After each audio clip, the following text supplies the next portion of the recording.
Hello, this is a Headlines and Headaches commentary. I'm Mike Parry. I believe many in our country have what I call soul corrosion. I believe many in Minnesota, my home state, have as well. I can see it. I can feel it in my spirit. Now, if we can't stop it, this soul corrosion, the consumption of souls by evil will be completed sooner than we think. The world truly will become the hell we believe it is. Those of you that know me are thinking right now, where the hell did he come up with this one? Well, let me take a moment to talk about soul corrosion. It generally refers to a metaphorical, slow, and deep deterioration of a person's inner self, character, or morality, often caused by prolonged exposure to negative environments, guilt, despair, or moral compromise. It represents a loss of integrity, joy, or purpose, turning the spirit brittle and dysfunctional, similar to how rust corrodes metal. It would be safe to say it is an eternal erosion of character, empathy, or hope, often described in literature and psychology as the death of the soul or losing one's humanity. It is often brought on by persistent, unaddressed moral failures, living in conflict with one's own values, extreme trauma, or long term neglect of spiritual or mental well being. There are symptoms one experiences: feelings of emptiness, apathy, cynicism, chronic guilt, and an inability to feel joy or empathy. While the term often appears in a philosophical or psychological context, in some fantasy contexts, such as in games like World of Warcraft, soul corrosion refers to a specific damaging magical effect.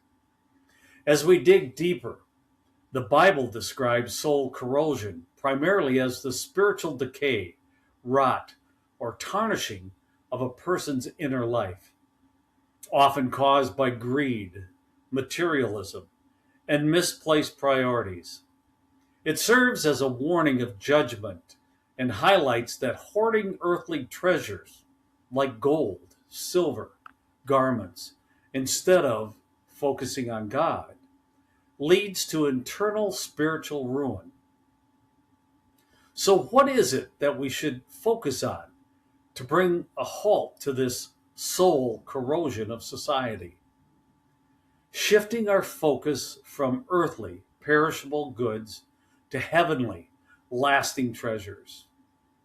Matthew 6:21 reminds us to examine our priorities, evaluate how we use our resources, live with integrity, and maintain an eternal perspective. Let me repeat that again. Matthew 6:21 reminds us to examine our priorities, evaluate how we use our resources, live with integrity, and maintain an eternal perspective. I understand that it's 2026 and the world we live in appears to be spiraling into the depths of hell. All seems lost. How or what is it we have to do? The Bible tells us to put our trust in the Lord. At the same time, Jesus instructs his followers to prioritize spiritual wealth over material security.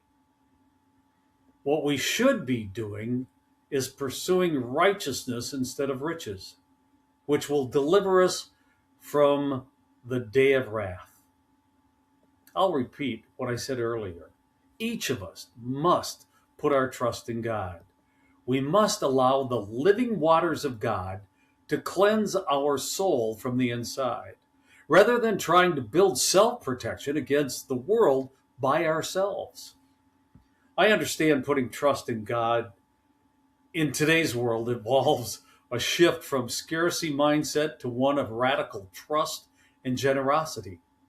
It is less about mandated poverty and more about ensuring your heart is not enslaved by your bank account or possessions.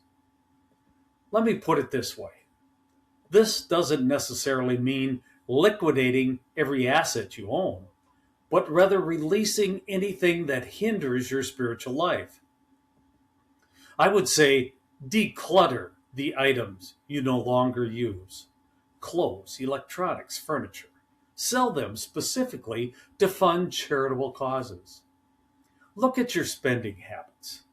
If your subscriptions and hobbies outweigh your giving, selling might mean cutting back on those luxuries to free up resources. Modern giving can be more strategic and impactful than ever before. For example, keep small amounts of cash or gift cards to give to those you encounter in immediate need. Support organizations that offer long term solutions, like local food pantries. Use your current possessions, like your home, to host those who cannot repay you, such as international students or people in transition.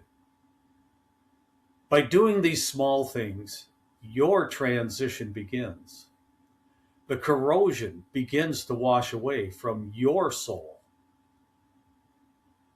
But how do I provide purses that will never wear out, you might ask? Well, invest in people. Spend time in mentoring, parenting, or building deep community is a purse that never frays. Using your talents and time, not just money, to serve others. Volunteering at a shelter or teaching a child a life lesson is storing up heavenly treasures. And the cleansing of the soul continues. We all need to realize that earthly wealth is subject to inflation, market crashes, and theft. Heavenly treasure is protected by God's character. Every act of kindness done in secret is deposited into an eternal account that cannot be touched by worldly economic shifts. So why not view yourself as a temporary steward of God's money rather than its owner? This removes the fear of loss. And so now you have the definition, as I see it, of soul corrosion. You know the cause and effect. You know how to reverse it. The hardest part of all of this, doing it. Getting started by making the decision to stop your own soul corrosion first. You have to let go. You have got to start trusting in God. And when you do, when you make that commitment, when you donate that first food shelf item, when you give that gift card to the person in need, when you mentor that child or smile at another, the conversion begins within. The corrosion starts melting away. Others start seeing it within you. Others want to have what you have: a soul coming back to life. And the world becomes a better place. I'm Mike Parry.